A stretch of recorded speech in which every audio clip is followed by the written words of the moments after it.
Hello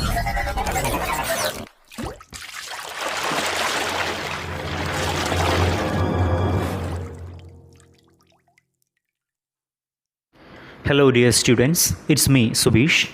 So today we are going to discuss the chapter Entre-vous to Adulthood by Malini Chip. So readings from the fringes എന്ന് പറയുന്ന പുസ്തകത്തിലെ BA, BSc, BCom, BBA second semester common കോഴ്സിൽ വരുന്ന readings from the fringes എന്ന് പറയുന്ന ഈ ഒരു പുസ്തകത്തിലെ ഒരു ചാപ്റ്ററാണ്, ഒരു അധ്യായമാണ് Entre-vous to Adulthood. മാലിനി ചിപ്പാണത് എഴുതിയിട്ടുള്ളത്. സോ മാലിനി ചിപ്പിനെ കുറിച്ച് പറയുകയാണെങ്കിൽ born in Kolkata, India in 1966, Malini Chip is an Indian disability rights activist and author of One Little Finger, an inspirational autobiography. So, One Little Finger എന്ന് പറയുന്ന ഇൻസ്പിറേഷണൽ ഓട്ടോബയോഗ്രഫി എഴുതിയ ഒരാളാണ് Malini chip. കൊൽക്കത്തയിലാണ്, ഇന്ത്യയിലെ കൊൽക്കത്തയിൽ 1966 അവരുടെ ജനനമെന്ന് പറയുന്നത്. സോ ഇന്ത്യൻ ഡിസബിലിറ്റി റൈറ്റ് ആക്ടിവിസ്റ്റാണ്, അതോടൊപ്പം തന്നെ ഓതറും കൂടിയാണ് ഇവർ. മാത്രമല്ല she is an academic, lecturer, writer and researcher. So ഇവരെഴുതിയിട്ടുള്ള, നേരത്തെ പറഞ്ഞു, വൺ ലിറ്റിൽ ഫിംഗർ എന്ന് പറഞ്ഞ ഇൻസ്പിറേഷണൽ ഓട്ടോബയോഗ്രഫി, അതിൽ നിന്നുള്ളൊരു ഭാഗമാണ് നമുക്ക് പഠിക്കാനുള്ളത്. So Entre-vous to Adulthood. The chapter is from her autobiography. One Little Finger discusses the narrator's visit to the university town of Bekele and how much Bekele inspired her. അതായത് ഈ ഒരു അധ്യായത്തിൽ, ഈ ഒരു ചാപ്റ്ററിൽ പറയുന്ന കാര്യമെന്ന് പറയുന്നത്, നമ്മുടെ റൈറ്റർ അവരെങ്ങോട്ടേക്ക് പോവുകയാണ്? യുണൈറ്റഡ് സ്റ്റേറ്റ്സിലേക്ക് പോവുകയാണ്. സോ അവിടെ ബെക്കലെ എന്ന് പറയുന്ന ഒരു സ്ഥലം, അവിടെ എത്തുന്ന ഇവർക്ക് അവിടെ നിന്നുണ്ടാവുന്ന ഇൻസ്പിറേഷണലായിട്ടുള്ള കുറേ കാര്യങ്ങൾ, അവിടെ കാണുന്ന കുറേ കാഴ്ചകൾ, ഇതൊക്കെ ഡിസ്കസ് ചെയ്യുന്ന ഒരു ചാപ്റ്ററാണ് Entre-vous to Adulthood എന്ന് പറയുന്ന ഈ ഒരു അധ്യായം. സോ നമ്മൾ നേരെ ചാപ്റ്ററിലേക്ക് വരാം. എന്താണ് ഈ ഒരു ചാപ്റ്ററിൽ പറയുന്നത്, അതിൻ്റെ ഒരു സമ്മപ്പും കാര്യങ്ങളൊക്കെ ആയിരിക്കും നമ്മൾ ഈ ഒരു ക്ലാസ്സിൽ, ഈ ഒരു വീഡിയോ ക്ലാസ്സിൽ തരുന്നത്. സോ ചാപ്റ്ററിൻ്റെ പേര് തന്നെ Entre-vous to Adulthood എന്നാണ്. അപ്പോൾ അതിൻ്റെ ഹെഡിങ്ങിലേക്ക്, അതിൻ്റെ ടൈറ്റിലേക്ക് നമ്മൾ പോകുന്ന സമയത്ത് Entre-vous എന്ന് പറഞ്ഞെങ്കിൽ ശരിക്കും അതിൻ്റെ ഒരു അർത്ഥം ബിറ്റ്വീൻ എന്നാണ്. സോ ഇവിടെ ബിറ്റ്വീൻ ചൈൽഡ്ഹുഡ് ടു അഡൾട്ട്ഹുഡ് എന്നുള്ളൊരു മീനിങ് ആണ് ഇവിടെ. അപ്പോൾ ചൈൽഡ്ഹുഡിൽ നിന്നും അഡൾട്ട്ഹുഡിലേക്ക് വരികയാണ് Malini. And after her degree she went to United States in 1988. അതായത് 1988 after her degree she went to United States. അപ്പോൾ ഡിഗ്രി പഠനത്തിനൊക്കെ ശേഷം ഹയർ സ്റ്റഡീസിന് വേണ്ടിയിട്ട് യുണൈറ്റഡ് സ്റ്റേറ്റ്സിലേക്ക് 1988 യുണൈറ്റഡ് സ്റ്റേറ്റ്സിലേക്ക് പോവുകയാണ് ഇവർ. And one of the places she visited was Berkeley. അപ്പോൾ അതിൽ യുണൈറ്റഡ് സ്റ്റേറ്റ്സിൽ ഇവൾ വിസിറ്റ് ചെയ്യുന്ന സ്ഥലങ്ങളിലൊന്ന് ഈ ബെക്കലെ എന്ന് പറയുന്നൊരു സ്ഥലമാണ്. അപ്പോൾ അവിടെ ഭയങ്കരമായിട്ട് ഇവൾക്ക് ഇൻസ്പിറേഷൻ കിട്ടുന്ന രീതിയിലുള്ള കുറേ കാര്യങ്ങൾ അവിടെ ഉണ്ടായി. അപ്പോൾ ഇവൾക്ക് ഇൻസ്പിറേഷൻ കിട്ടുന്ന രീതിയിലുള്ള കാര്യങ്ങൾ എന്ന് പറയുമ്പോൾ അവിടെ നമ്മൾ മനസ്സിലാക്കേണ്ടത്, she is also A disabled one.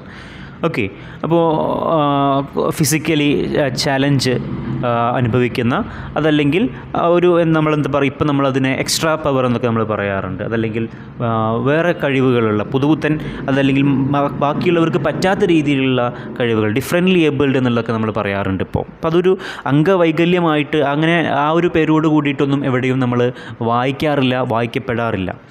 So she is also a disabled one, and when visiting the university town of Bekele, she was surprised to find teeming with electric wheelchairs. അപ്പോൾ അവൾക്ക് ഭയങ്കര സർപ്രൈസ് ഉണ്ടായ ഒരു കാര്യം എന്ന് പറയുന്നത്, when visiting the university town of ബെക്കലിലുള്ള university town അവൾ വിസിറ്റ് ചെയ്ത സമയത്ത് she was surprised to find teeming with electric wheelchairs. അവിടെ ഒരുപാട് പേര് ഇലക്ട്രിക് വീൽ ചെയേഴ്സിൽ പോകുന്നവരുണ്ട്. അത് കണ്ടപ്പോൾ ഇവൾക്ക് ഭയങ്കര അത്ഭുതം തോന്നി, അതോടൊപ്പം ഭയങ്കര സന്തോഷമൊക്കെ തോന്നുകയാണ്. കാരണം തൻ്റെ പോലത്തെ ഒരുപാട് പേര് ഇവിടെ ഉണ്ടല്ലോ. അതുമാത്രമല്ല, ഇവിടെ ഒത്തിരി പേരുണ്ട്, അപ്പോൾ അവർക്കുള്ള ഫെസിലിറ്റി ഇവിടെയുണ്ട്. അപ്പോൾ ആ ഒരു പ്ലേസ് എന്ന് പറയുന്നത്, ബെക്കലി എന്ന് പറയുന്ന പ്ലേസിനെ കുറിച്ചിട്ടാണ് ആക്ച്വലി ഈ ഒരു ഓട്ടോബയോഗ്രഫിയിൽ പറയുന്നത്. അപ്പോൾ ഇവിടെ ഈ ഇങ്ങനത്തെ ഡിസേബിൾഡ് പീപ്പിളിനെ അത്രയധികം കെയർ ചെയ്യുന്ന, അതല്ലെങ്കിൽ അവർക്ക് അത്രയധികം ഫീസിബിളായിട്ടുള്ള ഒരു അറ്റ്മോസ്ഫിയർ ഇവൾ കണ്ട് അവൾ ഞെട്ടിപ്പോവുകയാണ്. And the traffic came to a hall just to let them cross the road, making it A disabled friendly place. അപ്പോൾ ആ ഒരു സ്ഥലം എന്ന് പറയുന്നത് എങ്ങനത്തെ സ്ഥലമാണ്? Disabled friendly place.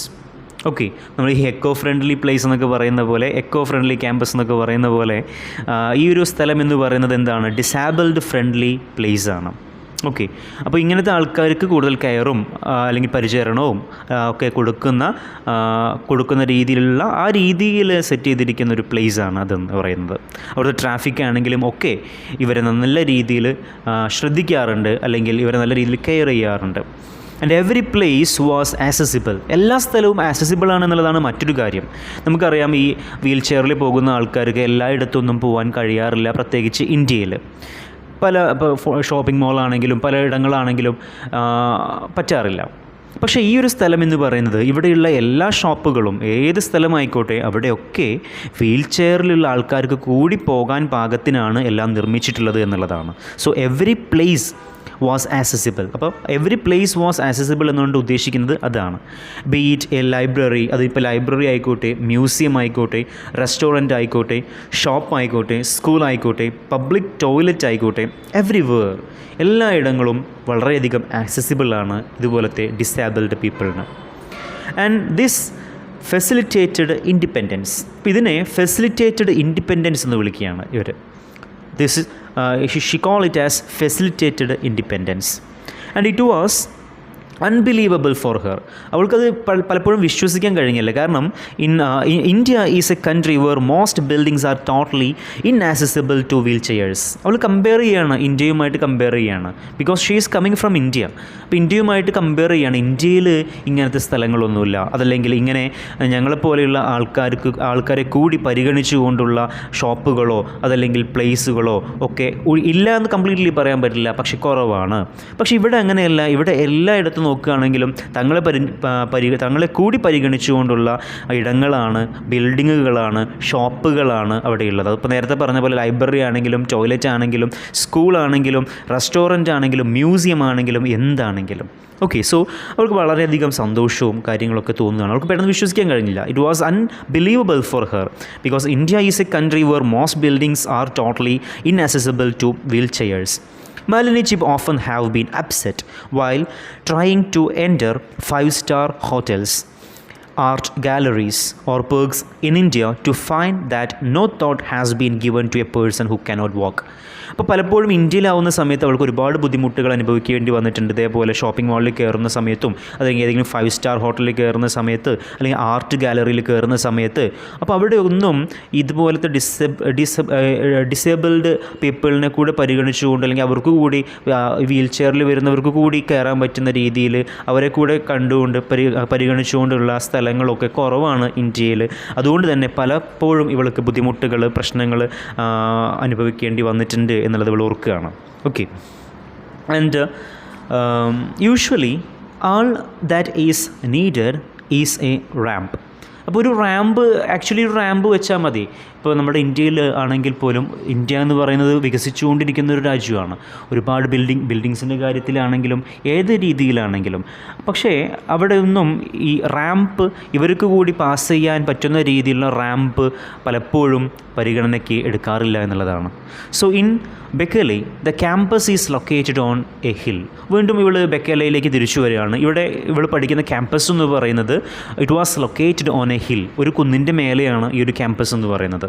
And it is advisable for a disabled person to have an electric wheel chair. So സ്വാഭാവികമായിട്ടും ഈ ഡിസേബിൾഡ് ആൾക്കാർക്കൊക്കെ അങ്ങോട്ടേക്ക് വരിക എന്നുള്ളത് ബുദ്ധിമുട്ടായിരിക്കും എന്നുള്ളതൊക്കെ തോന്നലാണ്. കാരണം ഇവിടെ അങ്ങനൊരു കാര്യമില്ല.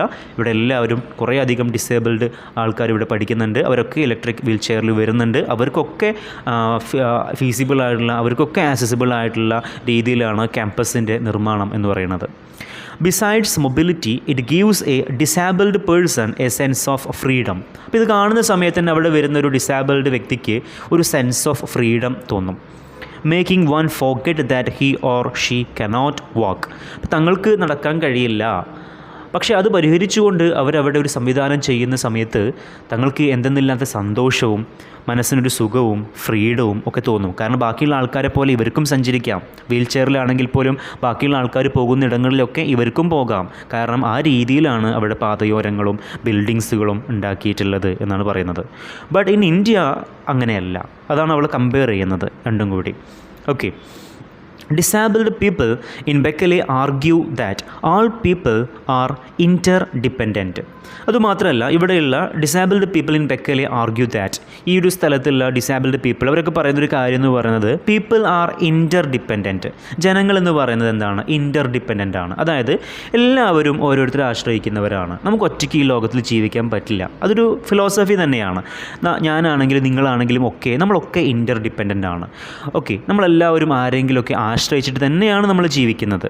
Okay, they argue that nobody is completely independent. ആരും കംപ്ലീറ്റ്ലി പൂർണ്ണമായിട്ടും ആരും ഇൻഡിപെൻഡൻറ്റ് അല്ല.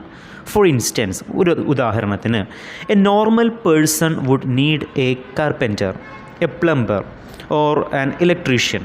അപ്പോൾ ചില സമയത്ത് നമുക്ക് പ്ലംബറുടെ ആവശ്യം വേണ്ടി വരും, ചില സമയത്ത് നമുക്ക് കാർപ്പൻറ്ററുടെ ആവശ്യം വേണ്ടി വരും, ചില സമയത്ത് നമുക്ക് ഇലക്ട്രീഷ്യൻ്റെ ആവശ്യം വേണ്ടി വരും, അല്ലേ?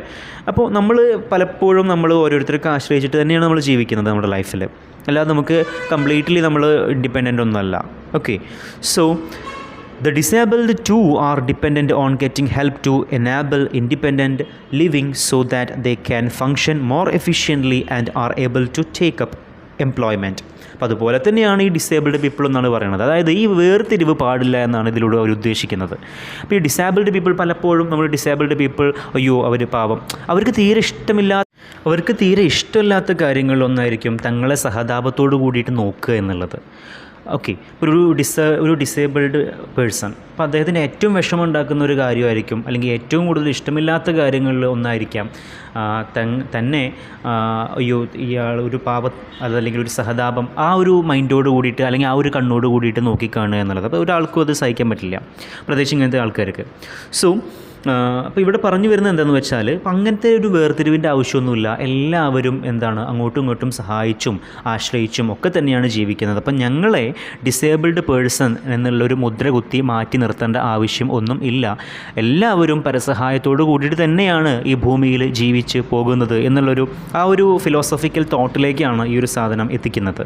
Okay, and therefore a personal attendant is really one's hand and legs in the form of another human being.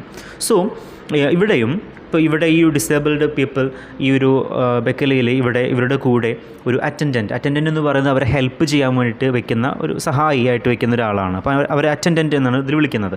So attendant അവരുടെ കൂടെയുണ്ട്. അപ്പോൾ അതിലൊരു കുറച്ചിലോ കാര്യങ്ങളൊന്നും കരുതേണ്ട ആവശ്യമില്ല. കാരണം എല്ലാവരും ഇങ്ങനെയൊക്കെ തന്നെയാണ്, എല്ലാവരും അങ്ങോട്ടും ഇങ്ങോട്ടും ആശ്രയിച്ചിട്ട് തന്നെയാണ് ജീവിക്കുന്നത്. ഓക്കെ, അപ്പോൾ ഇവിടെയുള്ള സ്ഥലങ്ങളിൽ ഇവരുടെ കൂടെ ഇവരെ സഹായിക്കാൻ വേണ്ടിയിട്ട് ഒരു അറ്റൻഡൻറ്റ് ഉണ്ടെന്നാണ് പറഞ്ഞു വരുന്നത്. So therefore a personal attendant is really one's hands and legs in the form of another human being. And the disabled person instructs his attendant about the ways and means he would like to be helped. അപ്പോൾ എങ്ങനെയാണ് സഹായിക്കേണ്ടത്, അല്ലെങ്കിൽ ഏത് രീതിയിലാണ് ഞാൻ എങ്ങോട്ടാണ് പോകുന്നത്, അല്ലെങ്കിൽ എന്തൊക്കെ കാര്യങ്ങൾ ചെയ്യേണ്ടത് തുടങ്ങിയ കാര്യങ്ങളൊക്കെ ഇൻസ്ട്രക്റ്റ് ചെയ്യും, ഇവർക്ക് പറഞ്ഞു കൊടുക്കും. ഈ വീൽ ചെയറിലുള്ള ആൾ പറഞ്ഞു കൊടുക്കും. സോ സ്വാഭാവികമായിട്ടും അയാളെ സഹായിക്കാൻ, ഈ വീൽ ചെയറിലിരിക്കുന്ന ആളെ സഹായിക്കാനായിട്ട് ഒരു ആൾ അയാൾ അറ്റൻഡൻറ്റ് എന്നാണ് വിളിക്കുന്നത്. അപ്പോൾ അയാൾ ഇവരുടെ കൂടെ ഉണ്ട് എന്നുള്ളതാണ് നമ്മളുടെ റൈറ്റർ പറയുന്നത്. അപ്പോൾ അവർ ഈ ഒരു ബെക്കലി എന്ന് പറയുന്ന സ്ഥലത്ത് എത്തിയപ്പോൾ കാണുന്ന കാഴ്ചകളൊക്കെ നമ്മളോട് വിവരിച്ച് തരികയാണ് ഒരു ഓട്ടോബയോഗ്രഫിക്കൽ നോട്ടായിട്ട്.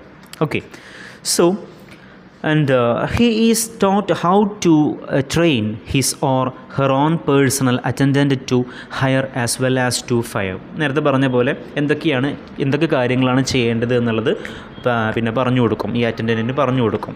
Okay, and society always treated disabled people as a second class citizen because they need help with their personal care. നമ്മുടെ സൊസൈറ്റിനെ ബ്ലെയിം ചെയ്യുകയാണ്. സൊസൈറ്റി പലപ്പോഴും ഈ ഡിസേബിൾഡ് പീപ്പിളിനെ ഒരു സെക്കൻഡ് ക്ലാസ് സിറ്റിസൺ ആയിട്ടാണ് പലപ്പോഴും കാണാറുള്ളത് എന്ന് പറയുകയാണ്. Because they need help with there personal care. കാരണം അവർക്ക് കുറച്ചുകൂടി കെയർ, അറ്റൻഷന് ഇതൊക്കെ ബാക്കിയുള്ള ആൾക്കാരിൽ നിന്നും കിട്ടണം, അല്ലെങ്കിൽ അവരത് അർഹിക്കുന്നവരാണ്. അതല്ലെങ്കിൽ അങ്ങനെ ഞാൻ നേരത്തെ പറഞ്ഞ പോലത്തെ ഒരു സിമ്പത്തറ്റിക്കൽ tone.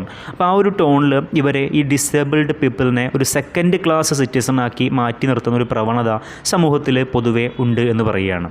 And society always has these stereotypical concepts. അപ്പോൾ ഇതിനൊരു സ്റ്റീരിയോടിപ്പിക്കൽ കോൺസെപ്റ്റ് എന്ന് പറഞ്ഞെങ്കിൽ പണ്ട് കാലം മുതൽക്കേ ഉള്ള ഒരു സ്ഥിരമായുള്ളൊരു സങ്കല്പം.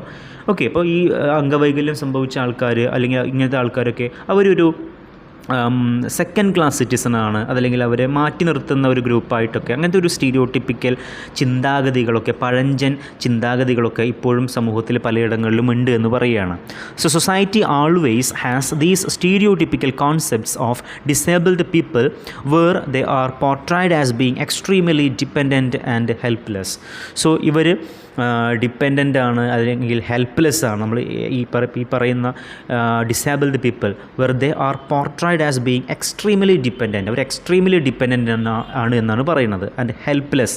അപ്പോൾ ആ രീതിയിലൊക്കെ കാണുന്ന ആൾക്കാർ സ്റ്റിൽ ദർ ഇൻ സൊസൈറ്റി, സമൂഹത്തിൽ ഇപ്പോഴും ഉണ്ട് എന്ന് പറയുകയാണ്. സോ നമ്മളും പലപ്പോഴും നമ്മളുടെ ഈ ചിന്താഗതികളൊക്കെ നമ്മൾ മാറ്റണം. Okay, anyway Maya is a personal attendant to Malini Chib. അങ്ങനെ മാലിനി ചിപ്പ് ഇവിടെ ബക്കലയിൽ എത്തിയ സമയത്ത് അവൾക്കായിട്ട് ഉണ്ടായിരുന്നൊരു പേഴ്സണൽ അറ്റൻഡൻ്റ് ആയിരുന്നു മായ എന്ന് പറയുന്നത്, ഹെൽപ്പ് ചെയ്യാൻ വേണ്ടിയിട്ട്. So Maya came and helped her with all her daily living needs. അപ്പോൾ എല്ലാ കാര്യങ്ങളിലും മായ ഹെൽപ്പ് ചെയ്യാൻ തുടങ്ങി. And Malini was 22 years old and could no longer be dependent on her mother for her physical care. അപ്പോൾ just ഇവരുടെ age പറയുന്നുണ്ട്, 22 വയസ്സായിരുന്നു പ്രായം. ഓക്കെ, അതുകൊണ്ട് പലപ്പോഴും പല കാര്യങ്ങളും പിന്നെ ഇപ്പോൾ അമ്മയോട് ഇപ്പോൾ ഈ ചെറിയ കൊച്ചുകുട്ടികളൊക്കെ ആണെന്നുണ്ടെങ്കിൽ അമ്മ സഹായിക്കും. പക്ഷേ ഇപ്പോൾ ഈ ഒരു ഏജ് എന്ന് പറയുന്നത് താൻ തന്നെ സ്വയം പല കാര്യങ്ങളും ചെയ്യേണ്ട ഒരു സമയമാണ്. പക്ഷേ ആ ഒരു സമയത്ത് പോലും മായയ്ക്ക് ഒരു അറ്റൻഡൻറ്റിന് വെക്കേണ്ടി വരികയാണെന്നാണ് പറയുന്നത്. And Maya is A Nepalese about 40 years old. അപ്പോൾ അറ്റൻഡൻ്റായിട്ട് വെച്ച മായ എന്ന് പറയുന്ന ലേഡി ഒരു നേപ്പാളിയാണ്, ഏകദേശം അബൌട്ട് 40 years old. അബൌട്ട് നമ്പറിൻ്റെ കൂടെ അബൌട്ട് വന്നിട്ടുണ്ടെങ്കിൽ അതിൻ്റെ അർത്ഥം ഏകദേശം എന്നാണ്. അതല്ല എങ്കിൽ അതിൻ്റെ അർത്ഥം കുറിച്ച്, അബൌട്ട് എന്ന് പറഞ്ഞാൽ കുറിച്ച്, അതായത് I told A story about him, ഞാൻ അവനെക്കുറിച്ച് ഒരു കഥ പറഞ്ഞു. പക്ഷേ നമ്പേഴ്സിൻ്റെ കൂടെ അബൌട്ട് എന്നുള്ള വാക്ക് വരികയാണെങ്കിൽ ഏകദേശം എന്നാണ് അർത്ഥം. ഫോർ എക്സാമ്പിൾ നമ്മളോട് ആരെങ്കിലും സമയം ചോദിച്ചു എന്ന് വിചാരിക്കുക, അപ്പോൾ നമുക്ക് കറക്റ്റ് സമയം അറിയില്ല, അപ്പോൾ നമ്മൾ പറയുകയാണ് അബൌട്ട് 10 o'clock, ഏകദേശം 10 മണിയായിട്ടുണ്ട്. ഓക്കെ, അപ്പോൾ ഏകദേശം നമുക്ക് ഉറപ്പില്ലാത്ത കാര്യത്തിനാണ് നമ്മൾ നമ്പറിൻ്റെ കൂടെ അബൌട്ട് എന്ന് ചേർക്കുക. സോ എന്തായാലും ഏകദേശം 40 വയസ്സ് ഈ സ്ത്രീക്ക് പ്രായമുണ്ടെന്ന് പറയുന്നത്. And Malini Chib set up and informal recreational club. ഇനി പറയുന്നത് ഈ മാലിനി ചിപ്പ് പതുക്കെ ഒരു ക്ലബ്ബ് ഫോം ചെയ്യുകയാണ്. Okay, set up and informal recreational club called ADAPT. ആ ക്ലബിന് ഇവരിട്ട പേരാണ് അഡാപ്റ്റ്. അഡാപ്റ്റ് എന്ന് പറഞ്ഞാൽ able, disabled, all people together എന്നാണ് അവിടെ ഉദ്ദേശിക്കുന്നത്. അതായത് ഡിസേബിൾഡ് പീപ്പിൾ എന്ന് പറഞ്ഞാൽ ഒരു മാറ്റി നിർത്തലില്ല, ഏബിൾഡ് പീപ്പിൾ എന്ന് പറഞ്ഞാൽ ഒരു മാറ്റി നിർത്തലില്ല, പകരം രണ്ട് കൂട്ടരെയും മിക്സ് ചെയ്തുകൊണ്ട് നമ്മളെല്ലാവരും ഒന്നാണ് എന്നുള്ള രീതിയിലുള്ള ഒരു ഗ്രൂപ്പ്, ഒരു ക്ലബ്ബ് ഫോം ചെയ്തു. Where people could meet socially as she felt that there was not much interaction between non-disabled and disabled people. So why she formed this kind of a group or this kind of a club എന്ന് ചോദിച്ചാൽ, എന്തിനാണ് ഇങ്ങനത്തെ ഒരു club form ചെയ്തതെന്ന് ചോദിച്ചാൽ, മാലിനി ചിപ്പിന് തോന്നിയിരുന്നു ഈ സമൂഹത്തിൽ ഡിസേബിൾഡ് പീപ്പിളും അതുപോലെ തന്നെ ഏബിൾഡ് പീപ്പിളും തമ്മിൽ ഒരു റാപ്പില്ല, അവർ തമ്മിലൊരു സംസാരം അല്ലെങ്കിൽ അവർ തമ്മിലൊരു കണക്ഷൻ, ഒരു കോണ്ടാക്റ്റ്, അതിൻ്റെ ഒരു അഭാവം സമൂഹത്തിൽ നിലനിൽക്കുന്നുണ്ട് എന്ന് മനസ്സിലാക്കിയ ഇവർ രണ്ട് കൂട്ടരെയും ഒന്നിപ്പിക്കാൻ വേണ്ടിയിട്ടുണ്ടാക്കിയൊരു ഗ്രൂപ്പ്, ഒരു ക്ലബ്ബായിരുന്നു ഇത്, അഡാപ്റ്റ് എന്ന് പറയുന്ന ക്ലബ്ബ്. പിന്നീട് ഇവരുടെ ഒരു ഫ്രണ്ടിനെ കുറിച്ച് പറയുന്നുണ്ട്, Subin. Her friend Zubin and she thought up the name Adapt at the same time, which was coincidental. So ഈ ഒരു ക്ലബ്ബ് ഫോം ചെയ്യുന്നതിൽ കൂടെ നിന്ന ഒരാളാണ് സുബിൻ എന്ന് പറയുന്നത്. രണ്ടുപേരും ഒരേ സമയം ഒരു കോയിൻസിഡൻ്റായിട്ട് രണ്ടുപേരും ഒരേ സമയമാണ് ഇങ്ങനത്തെ ഒരു ചിന്താഗതി ഇവർക്ക് വരുന്നതും ഈ ഒരു പേരിടുന്നതും, അഡാപ്റ്റ് എന്നുള്ള പേര് ഇടുന്നതും ഒക്കെ. Adapt met every 2 weeks just as A social forum. So ഒരു ഗെറ്റ് ടുഗദറൊക്കെ പോലെ എല്ലാ ആഴ്ചകളിലും അല്ലേ, എവറി 2 weeks ഇവരൊന്ന് കൂടും, സംസാരിക്കും. Okay, and offered polytechnic accepted Malini in the publishing course. അങ്ങനെ പോകുന്ന സമയത്താണ് ഓക്സ്ഫോർഡ് കോളേജ് എന്ത് ചെയ്തു, Oxford polytechnic college accepted Malini in the publishing course. അപ്പോൾ അവരുടെ അക്കാഡമിക്കലി അവരുടെ കോഴ്സ് അതിന് പബ്ലിക്കേഷനൊക്കെ വേണ്ടിയിട്ട് അനുമതി ലഭിക്കുകയാണ് ഓക്സ്ഫോർഡ് പോളിടെക്നിക് കോളേജിൽ നിന്നും. And mother always tried to make her see the reality. അമ്മ പലപ്പോഴും മകളെ റിയാലിറ്റി പഠിപ്പിക്കാൻ വേണ്ടിയിട്ട് ശ്രമിച്ചുകൊണ്ടേയിരുന്നു. മോളെ നീ അങ്ങനെ ചെയ്യേണ്ട, ഇങ്ങനെ ചെയ്യേണ്ട, ഇതൊക്കെയാണ് റിയാലിറ്റി, പ്രാക്ടിക്കലായിട്ട് ചിന്തിക്കുക എന്നുള്ള രീതിയിലൊക്കെ. But she was very motivational. And she എന്ന് ഉദ്ദേശിക്കുന്നത് മാലിനി ചിപ്പ് ഹെർ സെൽഫ്, അവൾ സ്വയം തന്നെ ഒരു മോട്ടിവേഷണൽ അതുപോലെ തന്നെ ഇൻസ്പിറേഷണൽ ആയിരുന്നു. വേറെ ആരും തൻ്റെ ലൈഫിൽ ഇൻസ്പയർ ചെയ്യാനോ അല്ലെങ്കിൽ വേറെ ആരും തൻ്റെ ലൈഫിൽ മോട്ടിവേറ്റ് ചെയ്യാനോ ആ രീതിയിലല്ലാതെ ഇവൾ തന്നെ സ്വയം ഒരു ചിന്താഗതിയിലുള്ള മാറ്റം കൊണ്ടും നോക്കിക്കാണുന്നതിലുള്ള പാഠവും കൊണ്ടും ഒക്കെ മുന്നിലേക്ക് വന്നുകൊണ്ടേയിരുന്നു. And she was entering adulthood. അങ്ങനെ അവൾ അഡൾട്ട്ഹുഡിലേക്ക് പ്രവേശിക്കുകയാണ്. ഒരു ചൈൽഡ്ഹുഡ് എന്നുള്ള ഒരു കാലഘട്ടത്തിൽ നിന്നും അഡൾട്ട്ഹുഡിലേക്ക് അവൾ പ്രവേശിച്ചു. And she counted the days when she would be in Oxford. അങ്ങനെ ഈ നമ്മുടെ കോളേജ് അനുമതി ലഭിച്ചല്ലോ പഠനത്തിന് വേണ്ടിയിട്ടും അതുപോലെ തന്നെ പബ്ലിഷിംഗ് കോഴ്സിനൊക്കെ വേണ്ടിയിട്ടുള്ള അനുമതി ലഭിച്ച് അവൾ ഓക്സ്ഫോർഡിലേക്ക് പോകുന്നതിന് വേണ്ടിയിട്ട് അവൾ വെയിറ്റ് ചെയ്യുകയാണ്. She is counting the days, ദിവസങ്ങൾ എണ്ണിക്കൊണ്ടിരിക്കുകയാണ്. Because she want to go there, അവിടെ പോകണം. And want to make a very good achievement. അത് അക്കാഡമിക്കലി ആണെങ്കിലും സോഷ്യലി ആണെങ്കിലും എല്ലാ രീതിയിലും പേഴ്സണലി ആണെങ്കിലും അവൾക്ക് നല്ല അച്ചീവ്മെൻറ്റുകൾ ഉണ്ടാക്കണം. സോ ഒരു ഹോപ്പ്, ഒരു പ്രതീക്ഷ മനസ്സിൽ വെച്ചുകൊണ്ട് അവൾ തൻ്റെ ഫ്യൂച്ചറിനെ കാണുകയാണ്. ദിവസങ്ങൾ എണ്ണിക്കൊണ്ട് അവൾ കാത്തിരുന്നു എന്നാണ് പറയുന്നത്. സോ ഇങ്ങനെയാണ് ഈ ഒരു ചാപ്റ്റർ ഇവിടെ അവസാനിക്കുന്നത്.